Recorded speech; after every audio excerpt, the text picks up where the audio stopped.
नमस्कार मित्राणि शुभसन्ध्या। तो OSSTT विंशति द्वाविंशति वर्षस्य ये छात्राः सन्ति तेषां कृते एतावत्पर्यन्तं वयं ये विषयाः आसन् तान् एव चर्चां कुर्वन्तः आसन्।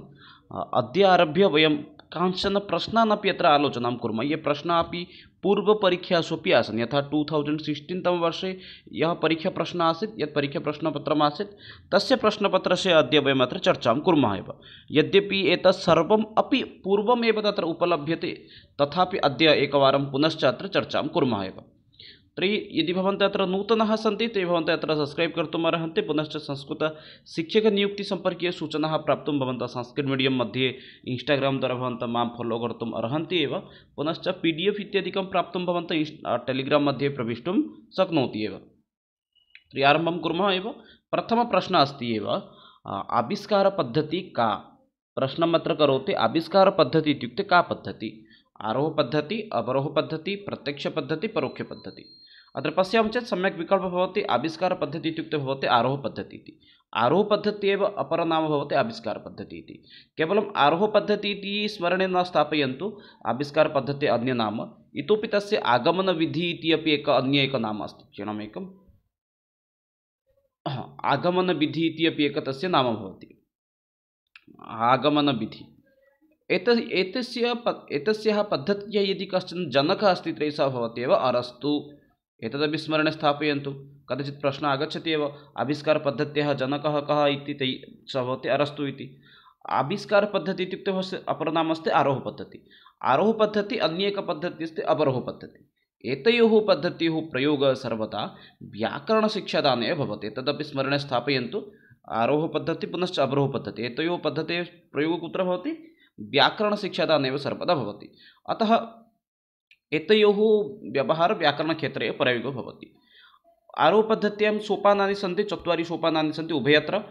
अत्र सोपानानि किं प्रारम्भिकसमये अस्ति उदाहरणम्, उदाहरणात् परं पुनश्च भवति स्पष्टीकरणं, पुनश्च नियमनिर्धारणम्, अनन्तरम् अस्ति मूल्याङ्कनम्। एतत् तस्य नाम किं भवति? विपरीतं भवति अवरोहपद्धतिः। प्रारम्भिकसमये नियमनिर्धारणम्, अनन्तरं स्पष्टीकरणं, पुनश्च उदाहरणम्, अनन्तरं मूल्याङ्कनम्। एवं प्रकारेण अत्र चलति, नाम प्रारम्भिकसमये नियमः आगच्छति अवरोहपद्धत्याम्, आरोहपद्धत्यां प्रारम्भिकसमये उदाहरणम् आगच्छति एव। प्रत्यक्षपद्धत्याः प्रयोगः कुत्र भवति इति कदाचित् प्रश्नः भवितुम् अर्हति। प्रत्यक्षपद्धत्याः प्रयोगः गद्यशिक्षादाने कुर्वन्ति, परोक्षपद्धतिं भवन्तः पद्यशिक्षादाने एव भवति। अतः एतत् सर्वं स्मरणे स्थापयन्तु। एतयोः प्रयोगः व्याकरणशिक्षादाने, प्रत्यक्षगद्यं, परोक्षपद्यम् एव। अग्रे पश्यामः परवर्ती प्रश्नः, पुनश्च पद्धतिसम्पर्कीय एव अस्ति। अतः एतावत् अहं पद्धतीनां सम्पर्के आरम्भं न कृतवान् एव। इदानीं भाषाकौशलानां सम्पर्के प्रचलति, अनन्तरमेव वयं पद्धतीनां सम्पर्के स्वतन्त्रं सत्रम् आरम्भं कुर्मः, तत्र विस्तृतरूपेण चर्चां कुर्मः एव। आरोहपद्धतिः गुणरूपेण स्वीक्रियते। शिक्षादानं सुविधाजनकं भवति, शिक्षाग्रहणम् आनन्ददायकं भवति, पाठ्यसमापनं न समयसापेक्षं, मेधाविना छात्राः विशेषतः आहरणं कुर्वन्ति। एकवारं प्रश्नं सम्यक्तया अवगच्छन्तु। आरोहपद्धतिविषये पूर्वस्मिन् प्रश्ने एव उक्तवान् एव। आरोहपद्धतिः नाम किं, तत्र के गुणाः सन्ति इत्यादि विषये तु पूर्वमेव उक्तवान्। आरोहपद्धत्याः गुणाः के सन्ति इति पृच्छति अत्र प्रश्नः। पश्यामः चेत् आरोहपद्धतिद्वारा शिक्षादानं सुविधाजनकं भवति। एतत् न सम्यक् भवति। किमर्थम् इत्युक्ते सम्यक् तु भवति, सुविधां तु भवति, किन्तु तदर्थं बहु कष्टमपि भवति। यथा किमस्ति, तदर्थं नाम उपकरणानां सङ्ग्रहः करणीयः, उदाहरणानि अपि तथैव सङ्ग्रहः करणीयः। परवर्ती विकल्पः किम् अस्ति? सुविधां न भवति शिक्षकस्य कृते।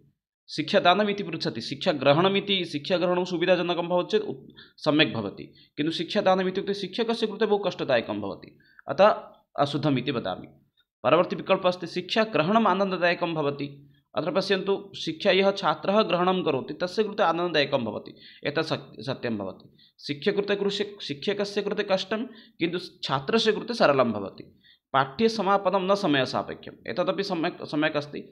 पाठं तु समापनं भवति, किन्तु समयेन सह विषयः समाप्तं न भवति, यतोहि तत्र बहूनि उदाहरणानि सः स्थापयति।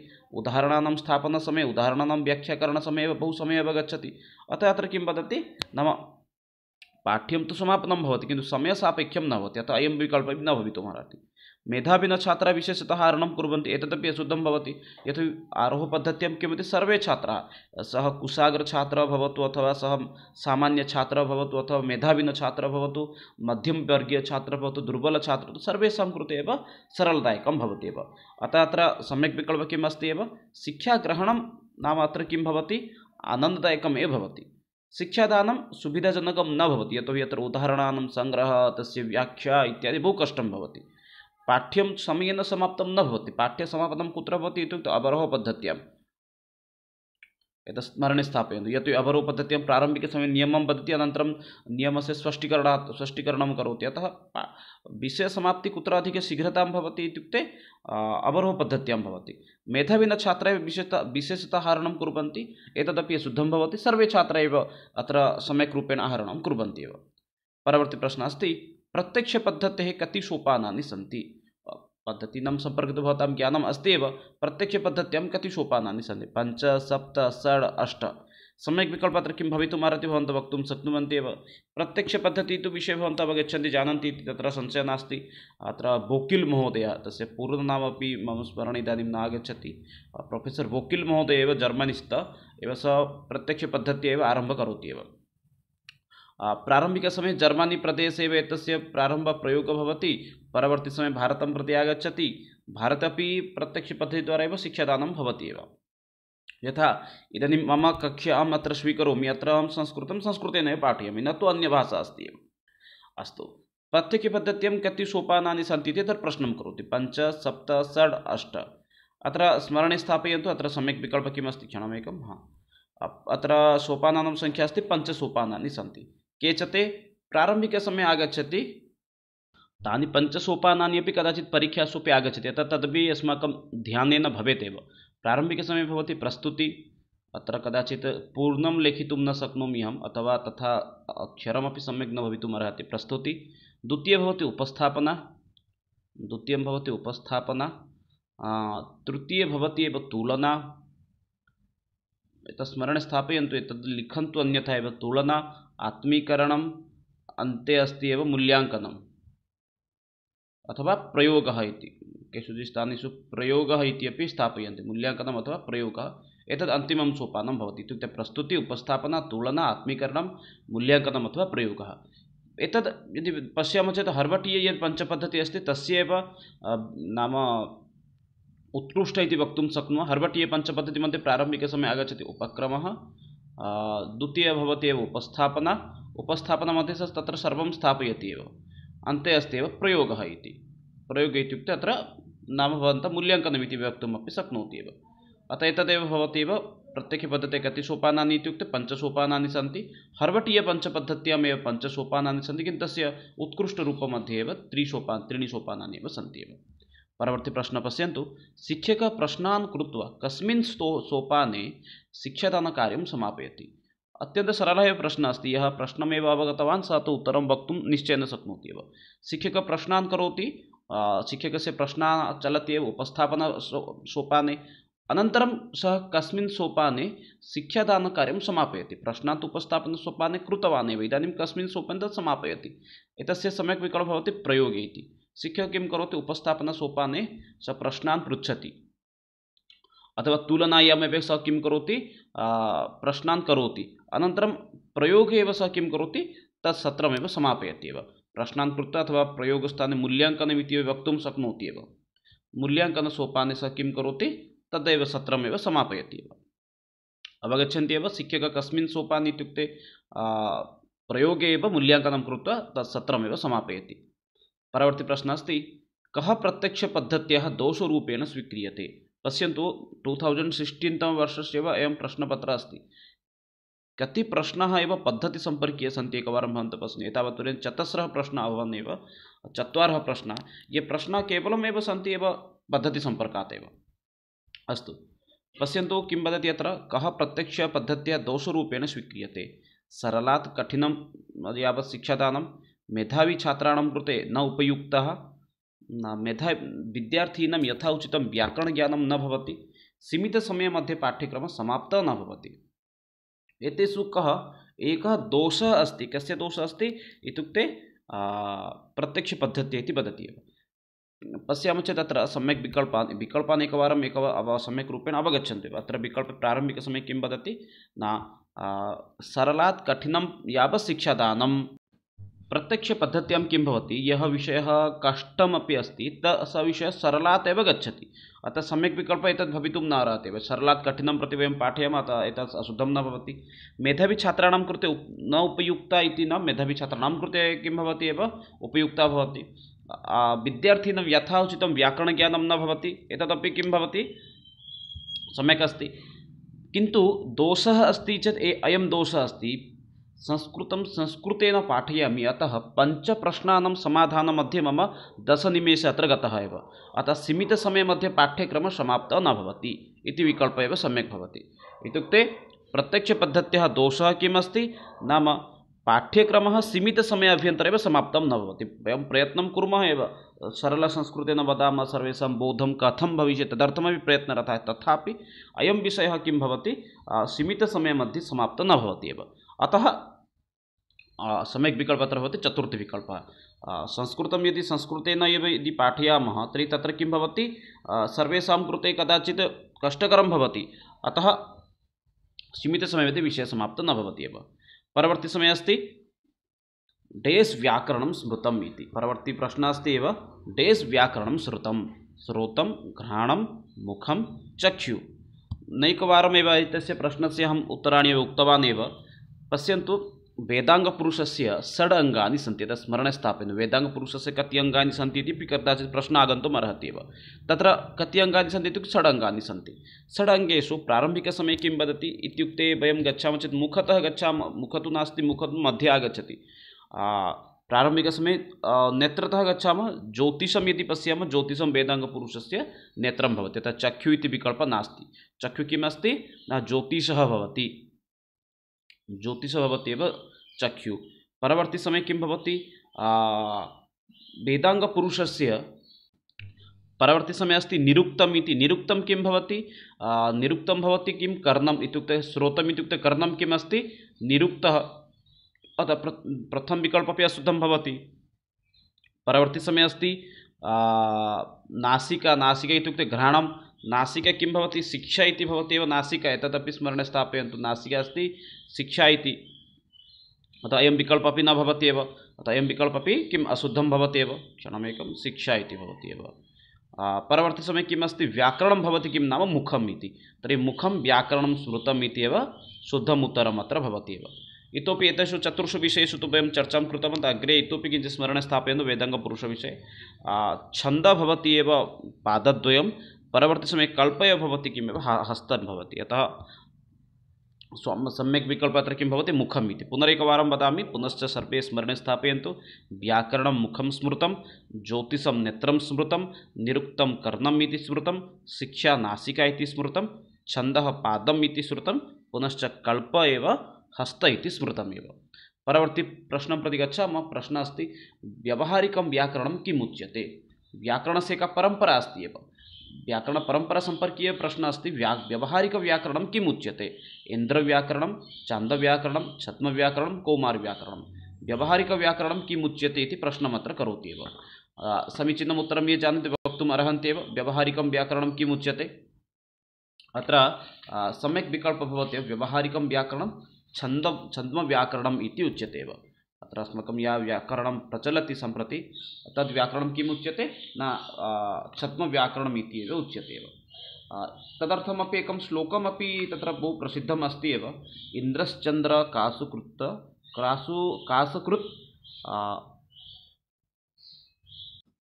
आपिसलि साकटायनः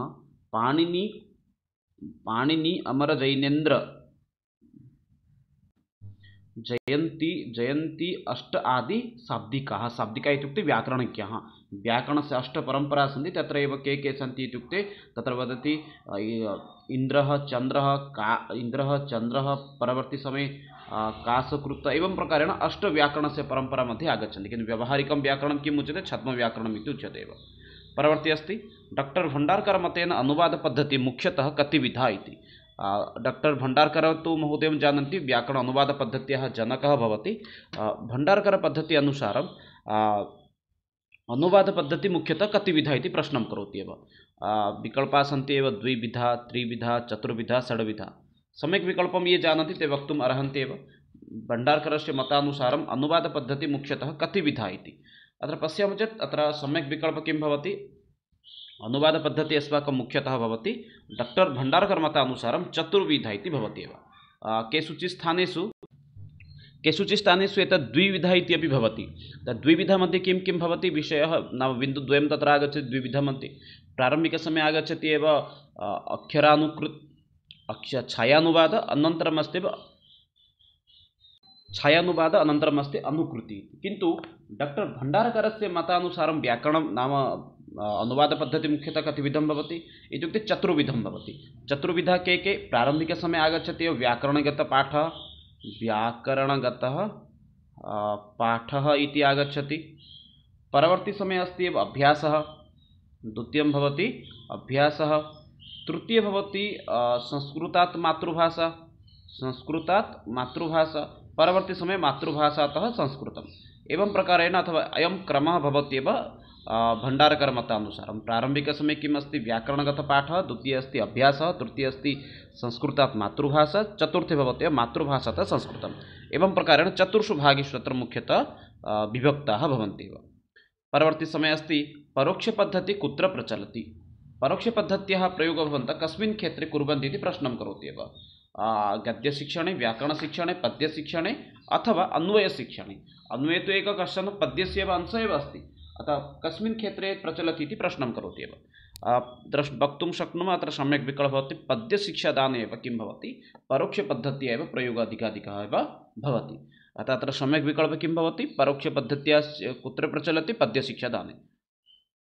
परवर्ती प्रश्नः अस्ति जलबिन्दुनिपातेन क्रमशः पूर्यते टेस्। तत्र शून्यस्थानं गतमेव। जलबिन्दुनिपातेन क्रमशः पूर्यते टेस्। अत्र सम्यक् विकल्पः अस्ति घटः इति। समुचितविकल्पत्रयं भवति घटः इति। कदाचित् पूर्णमपि सुभाषितं पृच्छति।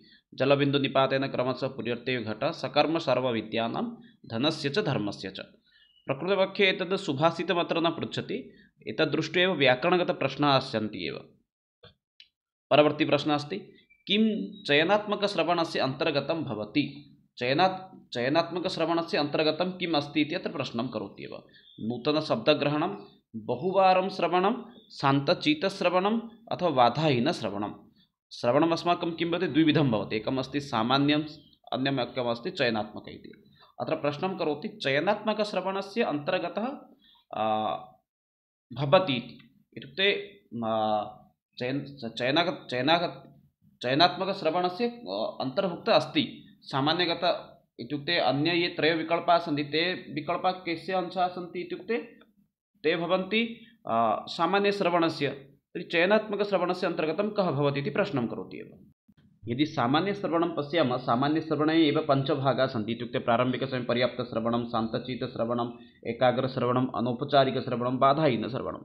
अत्र भवन्तः द्रष्टुम् अर्हन्ति बाधाहीनश्रवणमस्ति, शान्तचित्तश्रवणम् अस्ति। पुनश्च परवर्ती समये यदि वयं पश्यामः चेत् किमस्ति? बहुवारं नूतनशब्दमपि नूतनशब्दश्रवणमपि भवति। अतः नूतनशब्दं तु नास्ति एव, सामान्यश्रवणस्य अंशः एव नास्ति। अतः वक्तुं शक्नुमः अत्र बहुवारं श्रवणं क्षम्यतां बहुवारश्रवणं कस्यचित् अंशः एव नास्ति, अतः अयं विकल्पः न भवति।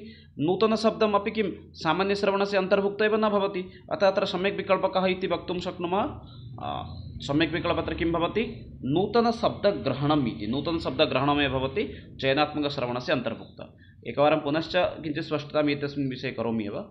श्रवणं मुख्यतः किं भवति? द्विविधं भवति, एतत् स्मरणे स्थापयन्तु। एकम् अस्ति सामान्यश्रवणं, द्वितीयं भवति चयनात्मक इति, चयनात्मकश्रवणम्। एवं प्रकारेण श्रवणम् अस्माकं द्विविधं भवति एव। सामान्यश्रवणे अपि पञ्चभागेषु विभक्तः, चयनात्मकश्रवणमपि पञ्चभागेषु विभक्तः। सामान्यश्रवणे मुख्यतः के सन्ति? पर्याप्तश्रवणं, शान्तचित्तश्रवणम्, एकाग्रश्रवणम्, अनौपचारिकश्रवणं, बाधाहीनश्रवणम्। चयनात्मकश्रवणे नाम समस्यामूलकं, नूतनशब्दग्रहण, संरचनात्मकपद, व्याकरणगतरूपः, सन्दर्भगतवाक्यम्। एवं प्रकारेण विभक्ताः सन्ति एव। परवर्ती अस्ति किं भाषणकौशलं न भवति? उच्चारणशिक्षणं, सम्भाषण अभ्यासः, भाषणदक्षता, भावग्रहणीयता। भाषणकौशलस्य अंशः नास्ति इति प्रश्नं करोति। पश्यन्तु भाषणकौशलस्य यदा वयं विकासं कुर्मः प्रारम्भिकसमये उच्चारणशिक्षादानं दद्मः उच्चारणशिक्षात् परं किं भवति वर्णानाम् उच्चारणशिक्षा मध्ये वर्ण आगच्छति वर्णशब्द इत्यादि आगच्छति अनन्तरं वाक्यस्य उच्चारणं भवति अनन्तरं किं भवति सम्भाषणस्य अभ्यासः भवति अनन्तरं भाषणदक्षता विकासार्थं वयं प्रयत्नरताः भवामः अद्यूते प्रारम्भिकसमये वर्णस्य शिक्षादानं कुत्र आगच्छति इत्युक्ते उच्चारणशिक्षणे आगच्छति परवर्तिसमये सम्भाषण अभ्यासं चलति तृतीय भाषणदक्षता भवति किन्तु भाषणकौशलस्य अंशः कः नास्ति भावग्रहणीयता भावानां ग्रहणमेव भाषणमध्ये न भवति अतः सम्यक् विकल्पः चतुर्थविकल्पः भवति एव परवर्ती प्रश्नं पश्यन्तु अनौपचारिकश्रवणं नाम किम् अनौपचारिकश्रवणम् इत्युक्ते किं श्रवणकौशलात् एव प्रश्नः अस्ति एव विषय अतिरिक्त परन्तु पाठ्यसम्बन्धी एकाग्रचित्तं शब्दप्रदूषणं विना श्रवणं पर्याप्तश्रवणम् अत्र पश्यामः चेत् अत्र सम्यक् विकल्पः भवति अनौपचारिकं श्रवणम् इत्युक्ते विषय अतिरिक्तं भवति स्मरणे स्थापयन्तु विषय अतिरिक्तं परन्तु पाठ्यसम्पर्कीय भवति एव एतदेव अत्र किं भवति सम्यक् विकल्पः भवति एव परवर्ती समये अग्रिमं प्रश्नं प्रति गच्छामः अनौपचारिकं कदाचित् अनौपचारिकश्रवणं कस्य अंशः इति प्रश्नमपि कर्तुम् अर्हति अत्र सम्यक् विकल्पः भवति सामान्यश्रवणस्य एव अंशः एव भवति एव परवर्ती प्रश्नं प्रति गच्छामः पद्यशिक्षादानस्य विशिष्टम् उद्देश्यं किं श्लोकावृत्तिः रसस्वादनं बोधशक्ति उत्पादनं समीक्षात्मकभावस्य उन्मेषः अत्र पश्यामः चेत् सम्यक् विकल्पः अत्र किं भवितुम् अर्हति क्षणमेकं किम् अत्र आगच्छति पद्यशिक्षादानस्य विशिष्टम् उद्देश्यं किम् अस्ति रसस्वादनम् इति रसस्वादनम् इति एव पद्यशिक्षादानस्य विशिष्टम् उद्देश्यं भवति एव परवर्ती प्रश्नं पश्यन्तु गद्यशिक्षादानस्य सामान्यम् उद्देश्यं किं गद्यशिक्षादानस्य अस्माकं सामान्य उद्देश्यं किं भवति साहसोत्पादनं कथाकथनं शब्दानुशीलनम् उच्चपठनं गद्यशिक्षादानस्य अस्माकं सामान्यम् उद्देश्यं किं भवति इत्युक्ते उद्देश्यम् इत्येव अवगच्छतु एव गद्यशिक्षादानस्य किम् उद्देश्यम् अस्ति इति चिन्तयतु एव उद्देश्येषु एकः उद्देश्यः अत्र प्रश्नं करोति सामान्य उद्देश्यरूपेण सम्यक् विकल्पं ये जानन्ति वक्तुम् अर्हन्ति किं गद्यशिक्षादानस्य मुख्यम् अस्माकं लक्ष्यम् अस्ति इति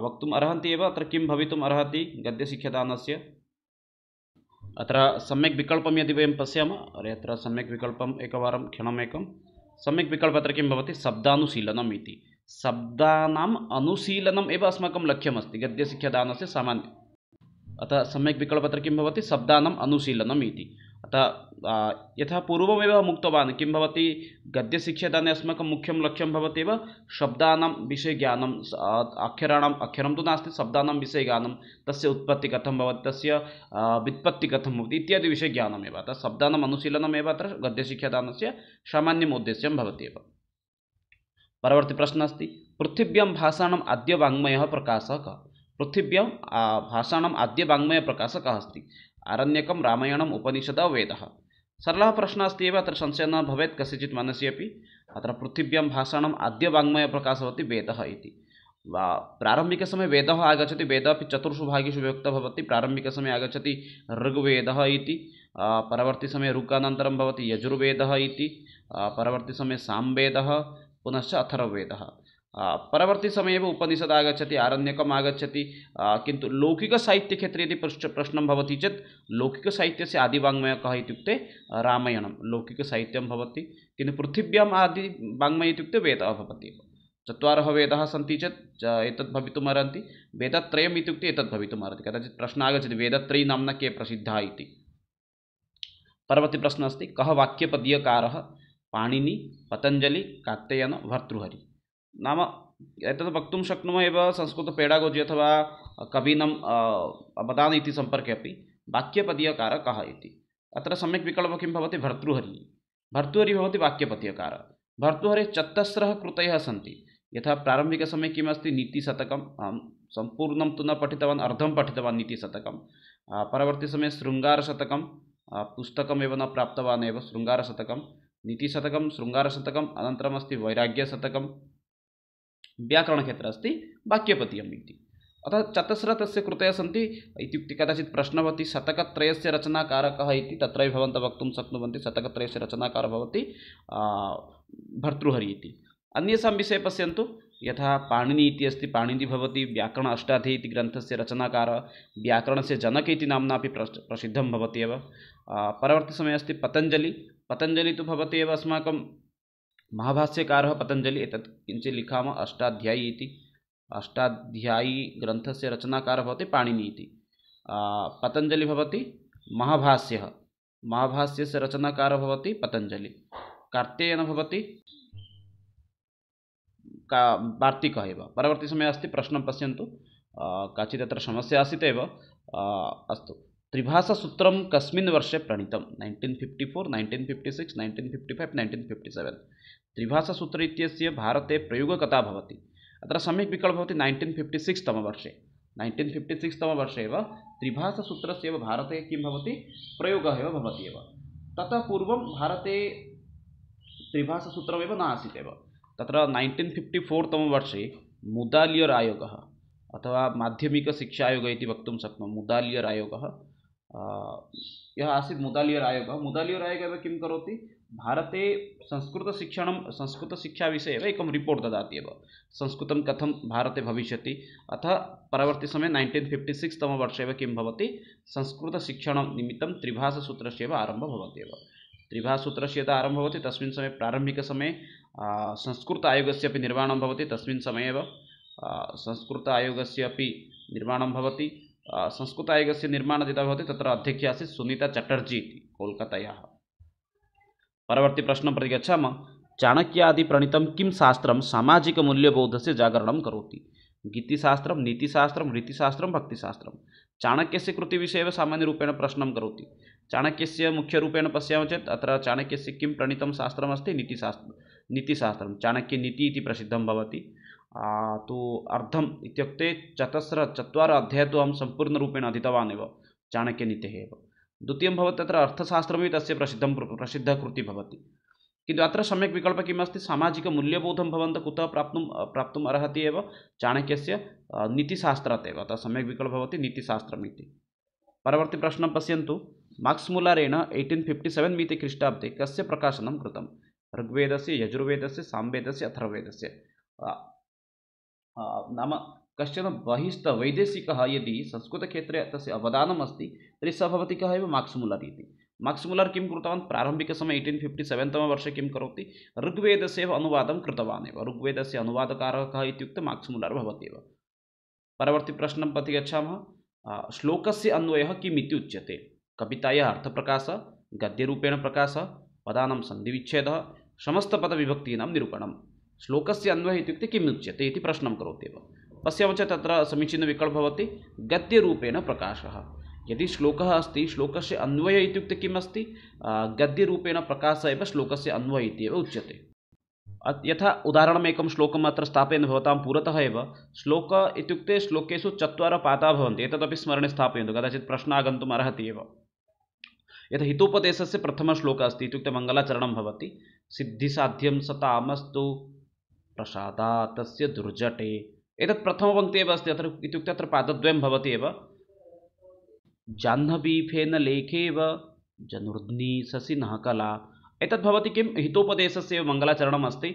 अत्र वदति सिद्धिसाध्ये सतामस्तु प्रसादात् तस्य दुर्जटे, इत्युक्ते शिवस्य आशीर्वादात् ये साधुजनाः सन्ति तेषां मनस्कामना पूर्णा भवतु इति। इत्युक्ते अत्र श्लोकस्य अर्थं रूपेण किं भवति, गद्यरूपेण प्रकाशनमेव भवति। अतः वक्तुं शक्नुमः गद्यरूपेण प्रकाश अन्वय इत्युक्ते। परवर्ती समये अस्ति सूत्रं नाम किं, विश्लेषणं, विक्षिप्तस्य संक्षेपः, संक्षिप्तस्य विक्षेप्तः, व्याख्या इति। पश्यामः चेत् अत्र सम्यक् विकल्पः किं भवति, विक्षिप्तस्य संक्षेपः इति। यथा इको यणाचि इति सूत्रमेकम् अस्ति। इको यणाचि इति, इको यणाचि इति एकं सूत्रमस्ति। सूत्रं यदा वयं व्याख्यां कुर्मः किं भवति, व्याख्याम् इत्युक्ते बहु दीर्घं कुर्मः।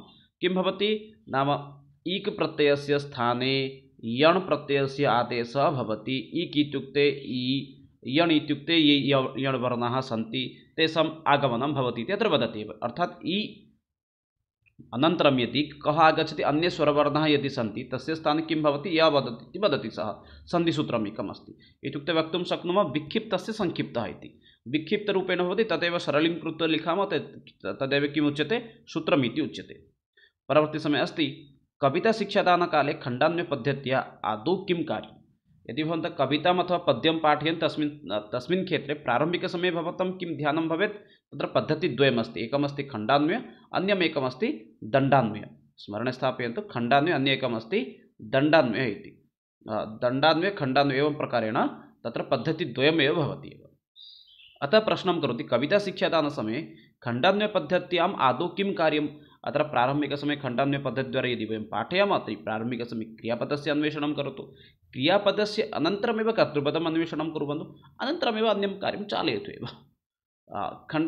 खण्डान्वयपद्धत्यां प्रश्नोत्तररूपेण चलति, एतदपि स्मरणे स्थापयन्तु। खण्डान्वयपद्धति प्रश्न उत्तरमाध्यमेन चलति। द्वितीयं किमस्ति एव, दण्डान्वयपद्धति किमस्ति, गद्यरूपेण एव लेखनीयमस्ति। अतः सम्यक् विकल्पः अत्र किं भवति, क्रियापदानाम् एव प्रारम्भिकसमये अन्वेषणमेव अत्र किं भवति, सम्यक् विकल्पः भवति एव।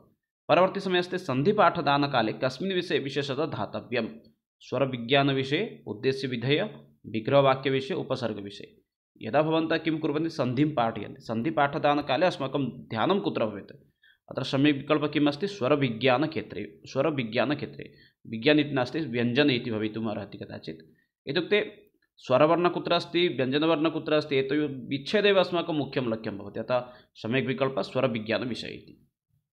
परवर्ती प्रश्नः अस्ति, ह्यूरिस्टिक् प्रणाली भवति। ह्यूरिस्टिक् प्रणाली मुख्यतः कुत्र चलति? सूत्राणां मुखस्थीकरणं, प्राक्सैद्धान्तिकज्ञानम् अवगमनम्, उदाहरणमाध्यमेन संज्ञानिरूपणं, भाषासाहित्य अध्ययनकाले व्याकरणस्य शिक्षादानम्। अत्र समीचीनं विकल्पं किं भवितुम् अर्हति, भवन्तः वक्तुं शक्नुवन्ति एव। ह्यूरिस्टिक् प्रणाली इत्युक्ते का पद्धतिः अस्ति अथवा का प्रणाली भवति, समीचीनम् उत्तरं ये जानन्ति वक्तुं शक्नुवन्ति एव। ह्यूरिस्टिक् प्रणाली इत्युक्ते का अस्ति? क्षणमेकं। ह्यूरिस्टिक् प्रणाली इत्युक्ते अत्र सम्यक् विकल्पः भवति एव, प्राक्सैद्धान्तिकज्ञानम् अवगमनम् इति। परवर्ती प्रश्नं प्रति गच्छामः। कस्य प्रतिष्ठे द्वे संस्कृतं संस्कृति तथा? एतद् वाक्यमेक नाम वैदेशिकजनस्य एव भवति एव, एतद् न तु अस्माकं भारतीयानां। कश्चन H.M. विल्सन् महोदय इति अस्ति, H.S. विल्सन् इति, विल्सन् महोदय भवति। तस्य मतं किम् अस्ति एव, नाम भारतस्य प्रतिष्ठे द्वे संस्कृतं संस्कृति तथा इति स तत्र वदति। H.S. विल्सन् महोदय, तत् नाम अपि स्मरणे स्थापयन्तु एव। परवर्ती प्रश्नं प्रति गच्छामः। परवर्ती प्रश्नः अस्ति, संस्कृतस्य नामन् शब्दः जर्मनी भाषया किं भवति? नामिन्, नामिनी, नेम्, नाम। अत्र पश्यामः चेत् अत्र सम्यक् विकल्पः किं भवितुम् अर्हति? सम्यक् विकल्पः अत्र भवितुम् अर्हति नामिन् इति। संस्कृतभाषया नामन् इति शब्दः जर्मनी भाषायां किं भवति? नाम्नि, नामिन् इति भवति एव। नेम् इति आङ्ग्लभाषया एव भवति। परीक्षणं द्विविधम्, एकमस्ति मौखिकम्, अन्यमेकं किम् अस्ति? कथितं, वर्णितं, लिखितं, भाषितम्। अत्र पश्यन्तु, बहु चतुरतया एव प्रश्नं करोति। मौखिकं भवति चेत् कथितमपि मौखिकस्य एव अंशः भवति, भाषितमपि मौखिकस्य एव अंशः भवति। तर्हि अन्यमेकं किम् अस्ति? लिखितम्। एकं भवति मौखिकं, द्वितीयं भवति लिखितं। वर्णितम् अपि कदाचित् मौखिकद्वारा अपि वर्णनं भवितुम् अर्हति अथवा लिखितद्वारा, किन्तु सम्यक् विकल्पः अत्र लिखितं भवति। परवर्ती प्रश्नः प्रति गच्छामः। कस्मिन् वर्षे ओडिशा सर्वकारेण प्राथमिकस्तरे संस्कृतशिक्षकप्रशिक्षणं पुनः आरब्धम्? 2010 तमवर्षे अथवा 2013 तमवर्षे, 2011 तमवर्षे, 2012 तमवर्षे? कस्मिन् वर्षे एव, नाम उत्कले एव किं भवति, सर्वकारः प्राथमिकशिक्षकाणां कृते, यद् अस्माकं सिटी इति विषयः अस्ति, किं भवन्तः जानन्ति एव, सिटी इति विषयः अस्ति, सिटी इति विषये संस्कृतप्रशिक्षणस्य आरम्भं भवति। ततः पूर्वं संस्कृतम् इति तत्र विषयः न आसीत्, संस्कृतस्य प्रशिक्षणमपि तत्र न आसीत्, किन्तु कस्मिन् वर्षे आरम्भः भवति इति प्रश्नं करोति एव। ततः पूर्वं संस्कृतं न आसीत्, 2010, 13, 11, 12। सम्यक् विकल्पः किं भवितुम् अर्हति, भवन्तः वक्तुमेव शक्नुवन्ति। कस्मिन् वर्षे एव ओडिशा प्रदेशे प्राथमिकशिक्षकाणां कृते एव संस्कृतशिक्षणस्य आरम्भः भवति, प्रारम्भम् अभवत् एव, भवन्तः वक्तुं शक्नुवन्ति एव। इतः पूर्वं किम् आसीत् एव, विद्यालये संस्कृतशिक्षकाणां नियुक्तिसम्पर्के एकः विशेषनियमः आसीत् एव। तत्र PG समाप्य, इत्युक्ते आचार्य समाप्य छात्रः, तत्र सम्यक् विकल्पः भवति 2013 तमवर्षे इति। ततः पूर्वमेव अष्टमी नवमी कक्षायां संस्कृतम् एव आसीत्, नाम अष्टमी कक्षायाम् एव विषयरूपेण आसीत्, तदनन्तरं नवमी दशमी मध्ये ऐच्छिकविषयरूपेण एव आसीत्, 9th एवं पुनश्च 10th मध्ये ऐच्छिकविषयरूपेण आसीत् एव। केवलम् अष्टमी कक्षायामेव वैकल्पिकविषयरूपेण, वैकल्पिक इत्युक्ते अनिवार्य आसीत्, नवमी दशमी मध्ये ऐच्छिकविषयः नास्ति एव तत्र वैकल्पिकविषयः आसीत्, क्षम्यतामेव वैकल्पिकविषयः आसीत् नवमी दशमी मध्ये, अष्टमी मध्ये एव ऐच्छिकविषयः आसीत् एव। परवर्ती प्रश्नं प्रति गच्छामः। वैकल्पिकः इति स्मरणे स्थापयन्तु। वैकल्पिकः विकल्परूपेण नेतुम् अर्हति। लिखनप्रणाली छात्राणां किं वर्धयति? श्रवणशक्तिं, स्मरणशक्तिं, पठनशक्तिं, भाषणशक्तिं। पश्यामः चेत् तत्र समीचीनविकल्पं भवति एव स्मरणशक्तिमेव वर्धयति, यतोहि छात्रः स्मृत्वा लिखति, अतः स्मरणशक्तिं वर्धयति। श्रवणशक्तिं श्रवणद्वारा वर्धनं भवति, अतः अयं विकल्पः अशुद्धं। पठनद्वारा पठनशक्तिवर्धनं भवति, अतः एतदपि अशुद्धं। भाषणशक्तिं भाषणद्वारा वर्धते, अतः अयं विकल्पः अपि अतः सम्यक् विकल्पः किम् अस्ति? स्मरणशक्तिमेव वर्धयति। मित्राणि, एतत् अद्यतनसत्रम् आसीत्, यत्र वयं 2016 तमवर्षस्य ये प्रश्नाः आसन् तान् आलोचितवन्तः। पुनः अग्रिमसत्रे मिलामः, तत्र इतोपि नूतनान् प्रश्नान् आलोचयामः। तावत्पर्यन्तं विरमामि मित्राणि। जयतु भारतं, वदतु संस्कृतं, वन्दे मातरं। धन्यवादः मित्राणि, शुभरात्रि।